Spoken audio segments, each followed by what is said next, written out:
Hello, I'm Karl Wells. My guest today has a passion for heritage and culture. He has worked in Newfoundland and Labrador with many heritage organizations engaged in heritage development, education, and awareness. He was the Director of Heritage for the Government of Newfoundland and Labrador, also the Executive Director of the Heritage Foundation of Newfoundland and Labrador. So we have lots to talk about, and it's my pleasure to welcome Mr. Jerry Dick to the program. Hi, Carl. Welcome, Jerry. Thank You you. did you have a passion for history when you were a little kid?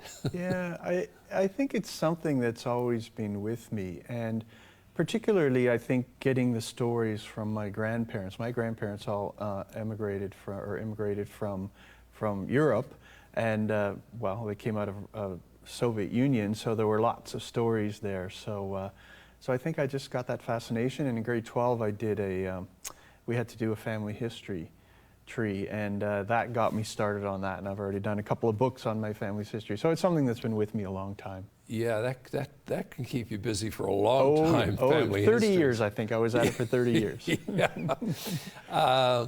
You were born and bred in Southern Ontario? Mm-hmm. Rural Southern Ontario. Tell us about where you grew up. That's right. Well, I grew up really pretty much the very southern tip of Ontario, near a place called Leamington, and I grew up. I'm a farm boy. Mm-hmm. I grew up on we had peach orchards and greenhouses. So yeah, never thought that I'd be spending most of my adult life in Newfoundland and Labrador. On the rugged coast of Canada. Yeah. That's very interesting. So, how did you end up in 1985 getting on a plane and coming to Newfoundland?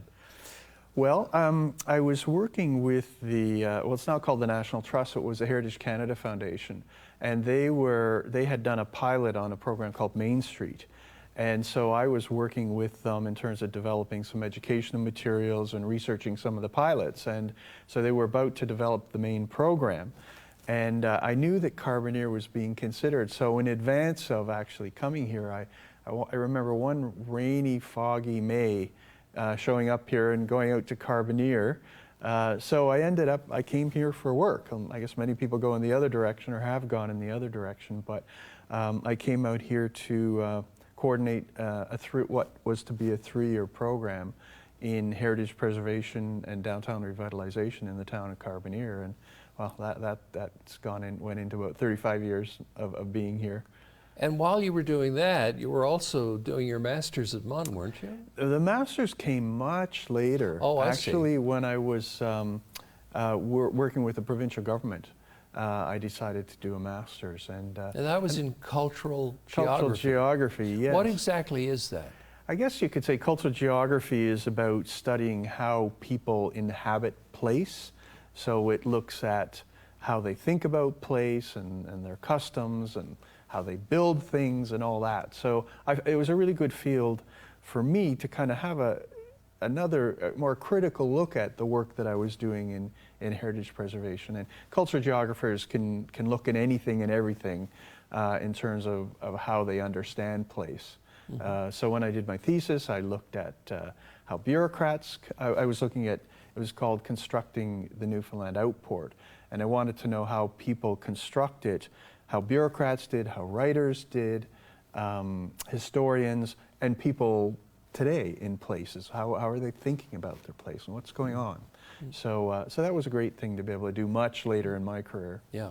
So getting back to when you first arrived here, what were your impressions of Newfoundland? It was far cry from the peach orchards and greenhouses of Southern Ontario.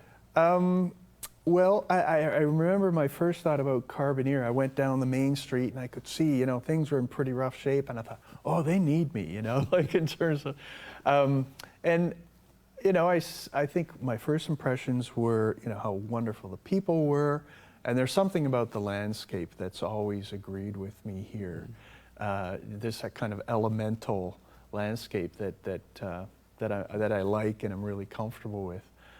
So, yeah, I thought I would be here for 3 years, and then I was thinking maybe I'd go off and do something with QSO, but I stuck around, and that led to a really interesting career here in this province. And now the Main Street program in Carbonear, how did that work out? Were you happy with the results there? Well, we had some considerable success. Like we took the vacancy rate from about 45% down to about 15%. And really the Main Street program was about kind of reanimating a downtown. You know, Carbonear was a classic case. The mall sits up on the edge of town and the businesses close down and people don't invest in their properties. So it was really about kind of reanimating the community. So I thought we had some initial success. And then when the program was over and the funding was done, then, you know, the effort just kind of fell by the wayside and things seemed to slide back for a long time. But I don't know if you've been in Carbonear recently, but it seems like there's some stuff happening again. I think so, yeah. People, you know, starting up new businesses and whatnot. So, and they've done some, well, we had planned for this maybe 30 years ago, and now they're finally doing some beautification in the downtown area. So, you know, sometimes it's just a matter of when the time is right for something. You've been involved in a very personal project for quite a while. You've been restoring your own church, haven't you? Well, tell us about that. Yeah, well, I've had actually a few projects. My first major project was to restore an 1826 house in Harbor Grace, which I subsequently ran as a Heritage Inn. That was, and that house was empty for 20 years, so it was in pretty rough shape. Wow. And then about 12 years ago, a friend and I bought an old church out in Trinity Bay. A United Church had been closed down, and there was some concern it was going to be torn down. And I thought, well, you know, why not get a church? So that's been an ongoing project. It's a summer place. It's a little church sitting on a rocky knoll overlooking the ocean, and it's one of those projects that it's really never done. Things that I did 10 years ago need redoing, and the windows, you know, always need repair and whatnot. But it's been a fun project.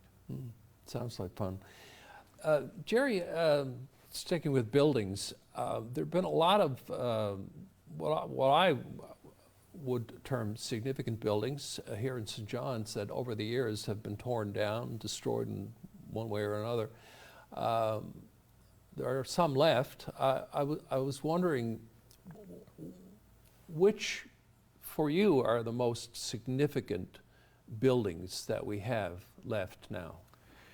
Well, I would certainly say this is true of St. John's and you know, all communities are historic churches, and you know we all know what's going on. I mean, the rural populations are declining, and so they're closing churches left and right. So, you know, I'm quite concerned about these. In St. John's, probably most particularly the commercial core. When I was with Heritage NL, we rebranded from the Heritage Foundation. One of our staff did a map showing all the commercial buildings that had been lost probably since the 1960s or 70s. And it's getting close to half. So every time we remove another downtown, you know, historic commercial building, we start to really ebb away at that special fabric and sense of place. Yeah. When you mentioned the word fabric, I know you've talked about the historic fabric of the downtown of St. John's and your fear that, you know, it's in jeopardy. Can you just elaborate a little bit more about your feelings on that? Yeah, well, as I say, you know, we've seen a lot, you know, it's one building at a time that gets torn down. And so one of my concerns, or my biggest concern over the last couple of years has been kind of the western end of Water Street. Our office was located at Springdale and Water in an 1870s building. So, you know, there have been pretty well everything around us has been torn down now. There's just kind of a little island of heritage buildings on that corner.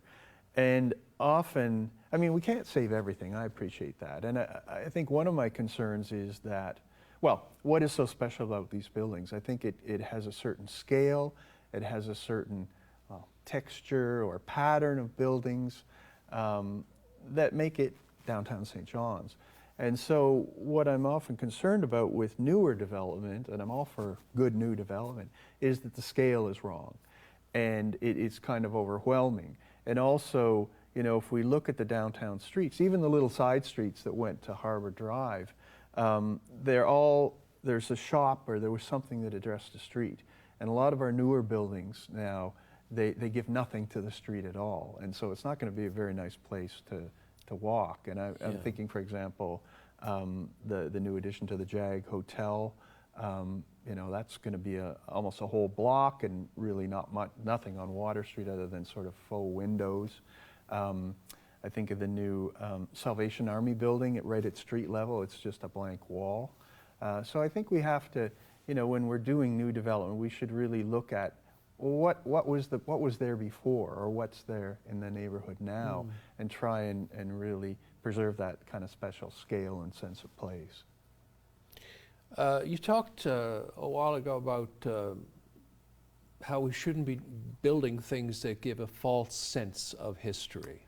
What did you mean by that? Yeah, sometimes the approach is to, when you're building in an historic district, is, well, it has to look like everything else, or it has to look like it's been there 100 years. And I don't believe that that's necessarily appropriate. There may be special instances where that is, but I would say, you know, buildings are of a particular time and place, and so they need to speak to that. But again, that the design of new buildings is very respects what was there before, what is there now. Yeah. Let's get back to rural Newfoundland. Yeah. Not too long after you moved here, the unthinkable happened. The fishery was shut down and the cod moratorium was imposed. Do you think the fact that so many people were thrown out of work and we had to figure out ways of employing people and bolstering the economy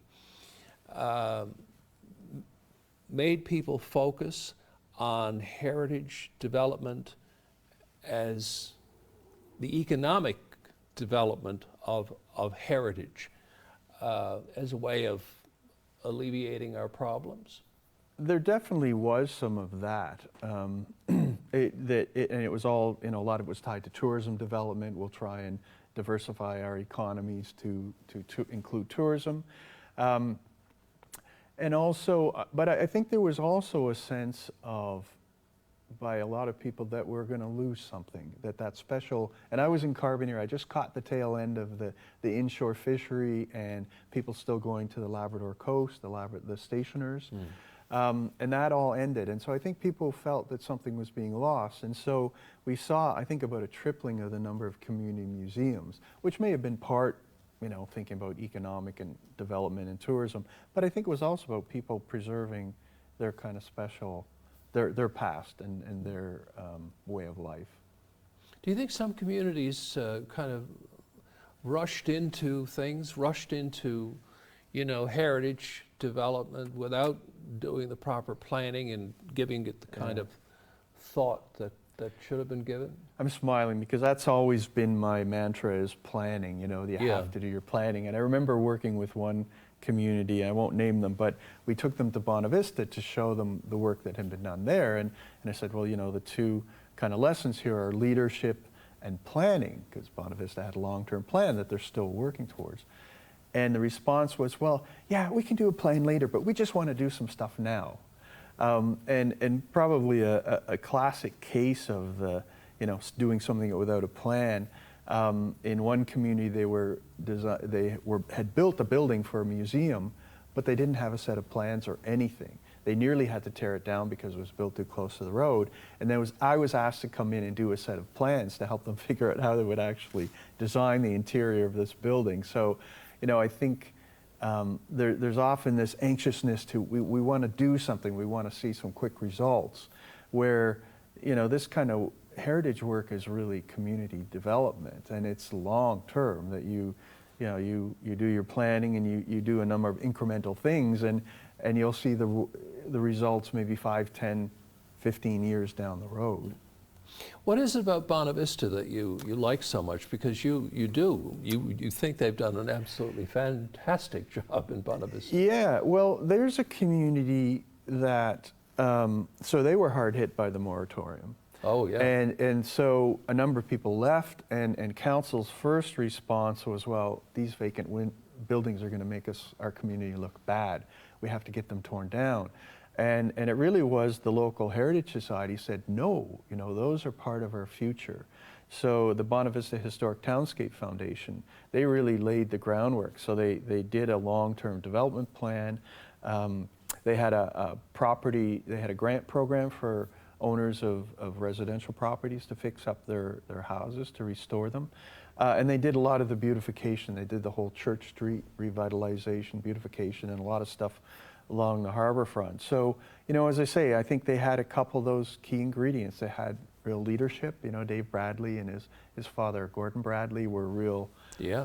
Yeah, and Dave still are real, strong leaders there. And gradually, not everybody saw the benefit of it, but gradually brought the community on board. And now, I don't think anybody can argue that what the heritage work they've done has really, it's been a boon for the community. Oh, for sure. Yeah. It really put it on the map. Yeah. Yeah. I know anytime I've been there in the summertime, there's been just crowds of people there. Yeah.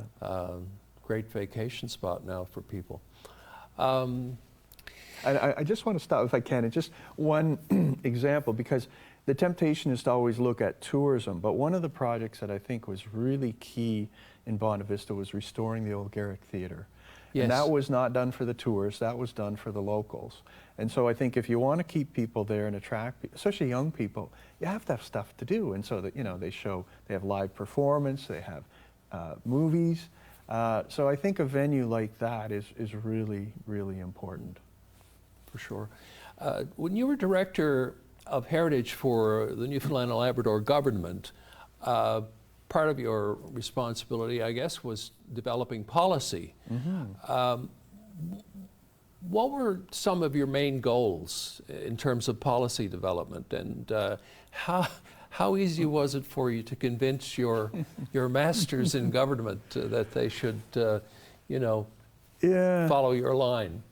Well, one of the pieces that we did quite a bit of work, and I feel quite proud of, is in terms of support for museums. We managed to get some additional funding, but we also thought it was important that community museums, that they're properly managed, that they're looking after their collections properly. So we kind of tied funding to kind of adhering to some of those best practices in museum management. So that was one policy piece that I was involved with. Are there things about St. John's that you would like to see changed or developed, that may never happen, but that you'd like to see happen? Well, I guess I would like to see, as much of the heritage fabric as exists in St. John's preserved. I think in terms of the waterfront, there's maybe a bit of a missed opportunity there. I've now moved. Now, speaking about the waterfront, one of the things that's always bothered me is that you talk about a false sense of history. Well, there's kind of like no sense of history in some ways with the waterfront, because we have chain restaurants on the waterfront, which never ever made any sense to me. But then it was explained, well, the Port Authority, the federal government, has control over the harbor, and that's their doing. It has nothing to do with City Council or the government of Newfoundland and Labrador. I don't know whether that's a cop-out or not, but what's your take on that? Yeah, I don't know either. I'd be interested in how other cities handle it. How does the old Port of Montreal handle it? Or Halifax. They seem to be quite dynamic places, and pretty cool scene there on their waterfronts. I think a real missed opportunity is the other side of Harbor Drive. Yeah. Because those are the backs of Water Street, and there's virtually, it's all parking now. Yeah. And you know, that would seem to me prime. But people don't really seem to get worked up about this issue here, except for, you know, the harbor fence. That generated some protest. Yeah. But apart from that, I don't really recall anybody ever being terribly worked up about, you know, the harbor as a heritage. Yeah. I think, as I property. say, I think it's just a missed opportunity. You know, there are sections of it where you see the backs of the old Water Street buildings, and it's kind of cool. You know, the odd business person has tried to do something with it. Oh, geez, maybe 15, 20 years ago, the Provincial Architectural Association had a planning charrette where they brought a bunch of people together, and we actually did some brainstorming and got ideas down on paper for how we could strengthen the whole harbor area. But you know, that just seemed to, you know, a fun exercise, and nothing really came of it. Have you ever done any surveys and asked Newfoundlanders and Labradorians what they think of heritage development, our heritage and culture? I'm trying to remember now. I think there was actually a national survey that looked at it by province, and generally it seemed to be pretty high. You know, that people were interested. But you know, it often seems like it comes down to, I think, a false dichotomy of preserving heritage and economic development, and I think the two really can go hand in hand. Yeah.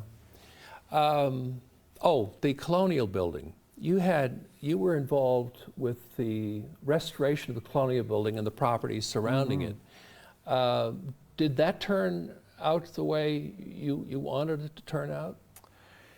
Well, I feel pretty good about the restoration of the exterior of the building, and that was really my major involvement. I was, for the first several years, I was chair of the project management committee. And we had a lot of decisions to make in terms of how we're going to approach this, and we decided to restore the exterior of the building to its original condition. And when we looked at those original plans and the old photos, we realized that we had lost, you know, through various changes, we had lost some very special things about that building. And, you know, I often describe it as a big, small building. You know, it's quite impressive. They were going to get the biggest bang for the buck, but they didn't have a lot of money, and it wasn't a huge building. So I feel, you know, quite good about the decisions we made around restoring that building to its original design intent. And I guess kind of, you know, I haven't been involved then for, you know, since I was involved with the Heritage Foundation. I really wasn't involved with that project. So I know it's been kind of going more slowly than people would like, but my understanding is the plan is to restore a number of the interior spaces. Our plan had been to develop an interpretation of the political history and development of the province, and we did have significant funding, and then that funding got lost in the budget, you know, one of the budget processes.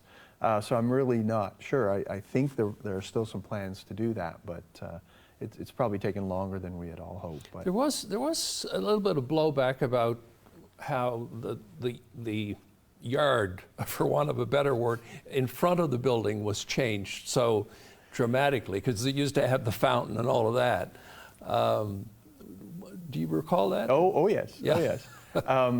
And there were people who had that kind of sense of attachment to the fountain. That was built during the Smallwood years, I guess in the 60s probably. But we also got quite a bit of pushback on removing a number of trees there. But the way the building, so when they put in the fountain, they had to level it. Originally it had just a gradual incline up to the building. And it gave you a special sense of approach to a very special building. That's right. And so they doubled the number of stairs and flattened it all out. And I guess they didn't call it, you know, ocean spray across for nothing, right? Because or fountain spray. Fountain spray, because it all went over across the road. So, and even part of the removal of the trees, it was really to restore that, you know, that view of the front of the building from the street. Yeah. And there was concern that the ones close to the building were probably undermining the building and so forth. So, But I mean, they've really restored the history of the property because, you know, I was thinking, I can stand there now and I can much better imagine the riot that took place in front of that building back in Squire's time, you know, when they wanted to turf them and the government out. You can see the police on horses and all the crowds, you know, protesting. Whereas it wasn't quite as easy when you had the fountain, and then they used the fountain as a big planter, and there were flowers growing in it. And when we were doing that project, we had a number of experts come in from outside the province, and I came to learn what a special building it is. Like inside there were beautiful faux paint finishes, and we had a firm from New York come out and do some of that work and help us to understand the finishes that were there. And they said it was as fine a building as anywhere in North America at that time in terms of those interior finishes. They couldn't afford the marble, so they did a faux dark green Venetian marble in the lobby, which I understand will be restored. Jerry, it's been fun talking to you. I've learned a lot, very interesting chat, and you're retired now, and I want to wish you all the best in your retirement years. Thanks very much, Carl. Thank you very much for the contribution you've made to Newfoundland and Labrador heritage and culture. And that's it for this edition of Karl Wells Point to Point. Thank you for watching. We'll see you again next time.